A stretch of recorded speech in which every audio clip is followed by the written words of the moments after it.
Hey guys, Ramsey from Jello back with another Web3 marketing video. Today we're going to be speaking about Kaito. Yes, that Kaito, the platform that has taken over crypto Twitter with yaps and incentivized social engagement campaigns. But here's the real question. Is it really helping you grow, or are you just pumping vanity metrics? This isn't about hating on Kaito, this is about clarity and understanding where or if it's going to fit your growth strategy. So without further ado, we'll jump straight into the whiteboard where we can figure out where to begin. Firstly, we need to understand what exactly Kaito is. And to do that, we need to understand what InfoFi is. InfoFi is the sector that Kaito is kind of working within. It stands for Information Finance. Now, the definition of InfoFi is slightly fluid, but Vitalik says that InfoFi is the discipline of which you start with a fact you want to know, and you then deliberately design a market to elicit that information from market participants. Others follow the definition that InfoFi itself is the premise that information can be price traded and has value. But in this video, I'm not going to be getting too much into the semantics. That might be for a later video, but I'm just kind of setting the scene for you to understand exactly where Kaito is trying to go. Now, InfoFi is not necessarily a new concept. It's been around for quite a fair while, but the most well-known example of that is essentially prediction markets in crypto. So stuff like Polymarket, which was really powerful and helpful during the presidential elections of 2024. But there's a much simpler example, and that is the example of a survey. Let's say company A creates football boots, and they want to expand into a new market, but they don't know much about that market. Let's say they're a Swedish company who deals with very tall Scandinavian people with larger feet, and they want to move into the Filipino market, which is kind of known for having a slightly shorter population and therefore maybe smaller feet, or that is the information that they're trying to understand. Do they have smaller feet? So company A has an information gap. They don't understand a piece of information. So typically what they will do is they'll push out a survey, they'll give it a price, and then people will fill out the survey and send the information back to the company. And this is the same thing, right? You have a piece of information that you need, you want to elicit this information from the market, and so you give it a price. And that is plain and simply InfoFi in its simplest form. Now we can kind of go on to understanding what exactly Kaito is. So Kaito has three core products. The first is Kaito Pro, which is their social layer analytics, which includes sentiment analysis, metrics like mindshare and smart followers, which we'll get onto later, and a lot of other things. And from our experience, it's a pretty good tool and is used by a lot of people in the market. This product has found product market fit, and it seems that it's growing quite substantially. The second product is the one that we're going to be speaking about more today, which is Kaito Connect, which is the incentivized content leaderboard where people conduct yap campaigns and incentivize content creation campaigns to build distribution and amplify their messaging to the market. We will be focused on this for the most part. This is kind of what people talk about at the moment when we talk about Kaito. They are really meaning the leaderboards, and so we will get into this later in the video. Now, the third product in Kaito's suite is Yaps, which is essentially tokenized attention, and essentially people can earn a yap by engaging on crypto Twitter, creating content that is valuable, engaging, does well essentially in Twitter. They are awarded with a yap. So Kaito Connect is really where this all kind of stems from. All the information on Twitter, all the chatter, all the FUD, all the complaints, all the praise comes to this leaderboard. So how exactly does it work, and what is the mechanism that is leading to so much disruption and, let's say, violence on the timeline? Well, essentially, the Kaito leaderboard is something that a company will come and pay for. So this is usually $100,000 for the year, plus incentives on top. And what this does is it gives a company what they call a leaderboard. And this can be a pre-TGE company, this can be a post-TGE company, it doesn't even have to have a token. But the company essentially gets a leaderboard which shows the top creators talking about them at any given time. And what happens is creators will talk and create content about the companies, and then from there, the creators will earn tokens, points, and maybe even yaps for their content as a reward for talking about these companies on the leaderboard. And what does the project get in return? Well, they get improved mindshare. And I say that in bunny ears because this is a little bit of the debate, is what exactly is mindshare. And they get improved optics because obviously people are talking well about them because they want to earn the incentives. And so the content makes the company look a lot better on social media. Now, it's important to know that Kaito has three of these in-house metrics. The first of these metrics is mindshare. logically speaking, mindshare realistically is how much of a certain subset of data is made up of data pertaining to your company. What is the share of the total talk on Twitter that is related to your project, essentially? So if there was 100,000 posts about crypto on Twitter, what percentage of those posts are related to your company? That is essentially what mindshare is in a logical sense. We don't exactly know how Kaito is measuring mindshare or how they calculate it. Now, that is one of the key issues with Kaito, is that we don't understand exactly how they're calculating these metrics. And so it's kind of a trust me, bro, we know what we're talking about situation. The same thing goes for their second metric, which is a smart follower. Now, essentially, a smart follower is supposed to be a badge of approval that shows that, okay, this person has a strong social graph and is followed by other smart people in the space. It's kind of like a popularity score. Just like mindshare, we don't really know what this is made up of. However, in my opinion, this gets like half points because things like PageRank and rankings for Google search and stuff like that also use a similar social graphing technique where websites with more authority that link to a smaller website will help improve that smaller website's ranking. That ranking system is quite complex and has lots of different factors which can't be gamed. Unlike smart followers, as we don't really know what the makeup of a smart follower, what the anatomy of a smart follower is, but judging by the limited amount of data that really is available for this type of metric and followers on Twitter, we can assume that the subset of characteristics are quite small, and so it's much easier to game. And the third metric is yaps. And yaps are essentially a tokenized version of attention. Again, we don't really know exactly how that attention is calculated, but we assume it's from a mix of how much reach you get, how much engagement you get on a post, how accurate it is potentially. But judging that they're going on attention, it's likely to do with engagement and reach. So basically, it's a social media leaderboard with an incentivization layer, something that we should not confuse with a growth platform. So what does Kaito actually do well at? To be honest, there's 4 things I can give Kaito some good credit for. The first is social listening, and this is meant to be an ear. Kaito Pro is a really good social listening tool. It will help you understand what the market is saying about you, sentiment about other companies, and really just give you a good eye onto what is going on Twitter. Now, some people will say it's an overglorified Twitter scraper. That's every social analytics tool. It just depends how you use the data. So take that with a pinch of salt. But judging from how much they're selling and how popular the tool is, it seems like they're doing a pretty good job on that side of things. And I've seen snippets of obviously the tool itself, and I can see that some of the information is quite good and quite helpful. The second thing is that they really help with top of funnel awareness. Now, I'm not a big believer that Kaito is a growth tool because of reasons that I'll get to in the video later on. Whilst not all attention is good attention, and people don't really engage with the product on the social layer, it is important to understand that most people start at the top of the funnel, and if we can broaden the top of funnel, it is helpful. And so, for improving top of funnel awareness or TOFU awareness, it is a pretty good tool. There's no doubt about that. It just depends on what the company does afterwards to turn that attention into something a bit more tangible. The third thing that we can give Kaito good credits for is democratizing influence and meritocratic rewards. So I've broken this into 2 parts. Democratized influence in the sense that anyone can participate in the earning of the rewards, from a small creator all the way through to the big creators. There's no barrier to being able to earn from your content. And the second thing being that there is a meritocratic reward system. So no matter how big your channel is or no matter how big your profile is, you will get paid based off the contributions you make and how valuable they are.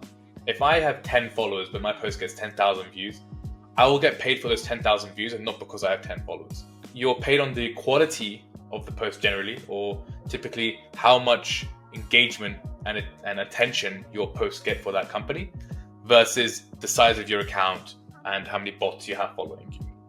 So that's the third thing that I think we can really tick off, is that it is a lot more meritocratic, which is very, very important, and allows people to compete. People who might not have the resources or a team to grow a page can really just compete by themselves, creating quality content. And the fourth item that I think is pretty interesting are the apps. Tokenized attention in its first iteration is quite interesting, and I'll be keen to see how that progresses from there. So again, we can look at Kaito as a visibility layer with some incentives on top that help people build their distribution engines from the top of the funnel. But we shouldn't confuse this with a growth engine. There is a kind of place for it, and it's not exactly what it seems. So why are people hooked on Kaito? Well, I think it's because attention is inherently addictive. People are hooked because more smart followers is a great ego boost. You can manufacture hype. We can build it in a very easy way by just providing straight incentives, and then people just pour into them and talk about our product. And ultimately, we can improve optics. And in crypto, we've seen time and time again that optics equals opportunity. The better you look, the more opportunities are given to you as a company. And this is stemming from venture capital money through to token listings on exchanges. People like to feel that the spotlight is on them, especially when you're building a startup. You want everyone to know about you. And so if the perception is that you have a lot of mind share, and so people are looking at you, it makes you feel good. It makes you feel like you're achieving something. But in reality, this might not be the case because these people are not translating into end users. And this leads on to my personal issues with Kaito. And I have 5 key issues. 3 of them are here, and we'll get onto the next 2 when they come. The first one is that projects are paying a lot of money for short-term noise. So let's do some quick maths here just to understand how much you could be spending when working with Kaito. So the initial setup fee is around $100,000. I think it's a little bit more than that. So we can call it $100,000 plus. Let's say you're an infra project, you're launching a $100 million valuation, and you put 2% of your token supply as rewards. Well, then you could be looking at a $2 million rewards pool. This is absolutely ridiculous. Now, obviously, you don't have to give this all right away. You can tranche it, you can invest it, you can do what you want. But ultimately, you're paying $2 million plus 100K in setup fees to essentially just have the leaderboard and have the incentives going. Pretty much every single company that has launched through Kaito has seen a dump right after TGE. Most prominent example of this was Huma Finance, who went live, I believe, at the end of May, 26th or 27th of May. Today is currently the Wednesday, the 4th of June. And as you can see from the charts from back then, the token dumped about 50% the day after TGE. Now, was this solely because of Kaito? No, but does incentivizing people to just talk about your product and not use it help? Absolutely not. And so it's really important to understand that they're spending a lot of money, you're getting no real signal on your traction, and people are just going to dump the token and then disappear right afterwards to move on to the next shiny thing. So there's no real lasting value because you don't win. Kaito wins because you pay them. Kaito community wins because they get free tokens. The exchanges win because you pay them for a listing even after all of that. And the launchpad wins if you're using another launchpad because, again, you pay them again. But you, as a project, don't particularly win because you get all this mindshare, which doesn't really do anything for you because people don't use the product and they dump your token. So it's really important to understand how that ecosystem really works. The second thing, which is really important to understand, is that people don't actually engage with your product. That's assuming there's even a product to engage with. A lot of people are doing it as infrastructure, which means they usually maybe have a testnet and people trade on the testnet, maybe with testnet apps or something like that. So assuming there's even a product there to begin with, people will not use it. And that's for 2 reasons. One is that most participants are airdrop hunting. And the second is that the way that they are earning from your brand is on the social layer. So all they have to do is remain in the social layer and not really move to the product, and they're still receiving their rewards. So there's no incentive for them to actually utilize the product. They just have to talk about you on socials, and that's enough for them to get their reward. You're not really driving any users to the platform, and there's no incentive for them to do that because they're getting incentivized just to talk about the company anyway. They yap, they farm the points, and then they peace out. It's a pretty sweet deal for them. And so when you're talking about a growth engine, if the people are not being incentivized just to talk and they're not actually using the product, this is really a terrible investment from a growth perspective because your ROI is technically 0. This mindshare is going to dissipate when the incentives run dry and they're going to run to the next shiny thing, and you're going to be sitting there having paid 100,000 at least for the leaderboard to then receive no usage, no feedback, no users, and it's not really a good look for you as a growth lead because you would have had a very big mismanagement in your spending. And the third reason why I think there's a big issue with Kaito is because it's an amplification of the mercenaries. Now, crypto is known for having mercenary behavior. This is not a problem that Kaito has created, but it's a problem that they're amplifying. The yappers, the leaderboard crowd, they're not loyal to project. They're loyal to Kaito itself because they know as a Kaito holder and staker, they will be receiving airdrops from all the companies that buy leaderboards and conduct these campaigns. So they're sticky with that system, but not sticky with you as a brand. And they won't stick with you as a brand because ultimately when someone comes along that offers better rewards and higher incentives, they're going to go there and farm the crap out of that as well. So it's really important to understand how the dynamics are really working here. If you paired Kaito with an in-app engagement campaign, we could check their retention 30 days after the campaign's done and see if there's any change in their numbers. But realistically, this might just soften the blow. I don't think it will drive any serious retention because even pre-Kaito, people were running engagement campaigns for their products. And after the campaigns are finished, people are just going to the next thing. So we need to really understand that this is amplifying the mercenary experience because the mercenaries don't even have to sit in the product anymore. They can just talk about it and pretend they're using it and ultimately improve your mindshare, but not really drive any traction for your company. The fourth issue that I have with the Kaito ecosystem is this thing that I like to call the metrics trap. There are two metrics that Kaito have pushed onto the market.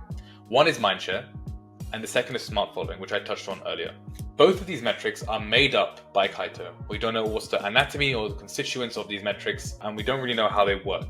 And so it's very hard to put a lot of value into something that someone has just said is valuable, right? It's like I said, hey, this AirPods case, this is really important. You need to own one of these. You might not even know what an AirPod is. It might even be empty. It could be an empty case, but you'll want to go out and buy that. It doesn't make any sense. There's no logical reason for you to do that. And so obviously one of the things that Kaito has been good at is taking advantage of the chaos, which is crypto, and helping people believe that this is a very interesting metric. Part of the reason why I don't agree with these metrics is one, they're just made up by Kaito and we don't really know what they mean. And in the case of mindshare, not all attention is good. For example, if I have a very niche product, I might only want the attention of a certain part of the market. And so why am I paying for attention from everyone when realistically I don't want everyone's attention? And in the smart followers side, this metric is being easily gamed. There's people in Telegram chats offering $50 for a follow because they are a smart follower according to Kaito. So they're basically giving themselves away for money on social media so people can improve their smart following score and show the launch pads and the exchanges like, hey, look, I have smart followers. In reality, this doesn't really mean anything. It doesn't help the project in terms of its capacity to have investors, in the sense that these people are not exactly the richest people in the world. They're just people who have a strong social graph. So it's easily gamed and it doesn't really help the project actually achieve anything tangible. Things just to be aware of when it comes to these metrics is that we shouldn't just trust them blindly. We should be inquiring about the makeup of these before we just over-index them and use them as a benchmark for everything that we do. I mean, look, the exchanges and VCs are asking for smart follower metrics. That doesn't make them any better. And I think as an industry, if we don't stand up and fight against that, then we're going to have a very, very tough time, even though there is quite a big power imbalance. But that's the story for another day. Now, the final big issue that I have with Kaito is around this decentralized KOL narrative that people are pushing and advocating for. Kaito allows rewards to be distributed to creators permissionlessly based off the value that their content drives for a company and their contributions to that company in terms of their content. Now, this might sound great, right? We're talking about creators being rewarded meritocratically for their work, as we have down here. And we've spoken about before. We can decentralize or democratize influence and create a meritocratic reward system. Now, the issue lies in that we lose the ability to control our associations and who represents our brand. Anyone can post, there's no control over the tone, there's no true control over the narrative that people want to run and how they want to present the company. There's no alignment in values, and it's just money going to random accounts who might not even be engaging with your product. And so while it might be good from a distribution angle in the sense that you're building up a lot of attention, it might not be the right attention. It might be coming from the wrong people. And really, we don't have any control over that message or how that's being put across. Typically, when you're working with influencers, you want to find influencers that are aligned with your brand, have the right values, and have the right audience. And with Kaito, we're foregoing all of that to expand the overall top of funnel, which I don't think is a worthy trade-off, because ultimately, if we're just talking to anyone, it doesn't really help us. We want to be specifically focusing our efforts and distribution towards the people who really are going to care for us, care about our product, and want to engage with our product. And so if we're going with this catch-all approach, we're foregoing our message really reaching the right people, and we can spend that money more wisely, kind of targeting those people in a more direct capacity through different influencers, other mediums of distribution, for example, paid ads, or even doing traditional business development work and hiring a sales team. So it's really something we have to weigh up. Do we want to just have everyone talking about us on Twitter or on Instagram or TikTok? Or do we want to target our approach to make sure that the right people are going to hear our message and ultimately interact with our product? So I think it's really important that we understand that we lose control. We really lose control over how our brand is represented online. So, is Kaito bad? Well, as a growth tool, yes, because it's not exactly going to help people come and engage with the product, but as a tool to open the top of funnel, it might not be a bad idea depending on who you want to reach. Now, do I believe that everything that they're doing is sound in terms of the metrics and in terms of how people are utilizing the product? No, not necessarily. And would I use it for our own client campaigns? Probably not. But I think something that we all have to realize is that whilst people are angry at Kaito for slop content on the timeline, this incentivized content driving a lot of mercenary behavior, it's not necessarily their fault. While I think that their product is maybe not useful for growth per se, I think the flaws that people are mentioning are really a reflection of the crypto market itself and the existing incentive structure that is really, really unsustainable and making it hard for us to progress from a marketing angle. So what do I really mean by this? Well, Kaito is just an incentivized UGC content engine that helps creators and brands scale distribution by providing rewards for creating content. It's very simple. It still operates primarily within the crypto Twitter echo chamber. Obviously with TikTok and Instagram now live, we'll see how that will change over time and how people utilize that going forward. But ultimately it, in the future, could be used to support new growth strategies and drive retention depending on how people use the platform. But the real issue again is slightly more systemic. Projects often rush to TGE because of VC pressures and they fall under the guise of wanting to build runway or essentially might just want to catch a quick grift. Centralized exchange listing teams often look at follower count, community size, sentiment, and other methods of deducing hype around a project without any real due diligence just to justify a listing. And then in comes Kaito with 2 new metrics for people to frolic over. Kaito is essentially allowing these teams to crowdfund their attention, their hype, and their distribution, all so they can hit these listing goals. So a project will come in, pay for their leaderboard pre-TGE, and access a financialized content distribution engine. Now, ultimately, using any sort of incentive scheme over a long period of time is not going to fix your lack of product or lack of market fit. If anything, they're actually going to hinder your progress because once the incentives die down, there's not really much to keep the users there or even talking about you. The real questions that we should be asking are, do we need to launch a token? Why do we need to launch a token? Where should we really be launching the token? Are there any alternatives to launching the token? Otherwise, we're going to fall into the trap of just wasting money on a token listing, which is not going to be healthy for our company. These questions are important to have answered before we even consider a token listing at all.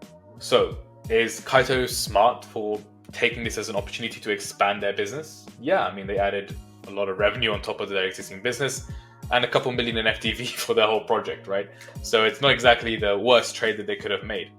So let's close this out. Kaito is not evil, but it's not what you think. It's not a growth engine, it doesn't bring users, it doesn't really build trust, but it can be used to open the top of the funnel. You just have to be aware about what type of users or people you're opening that funnel to.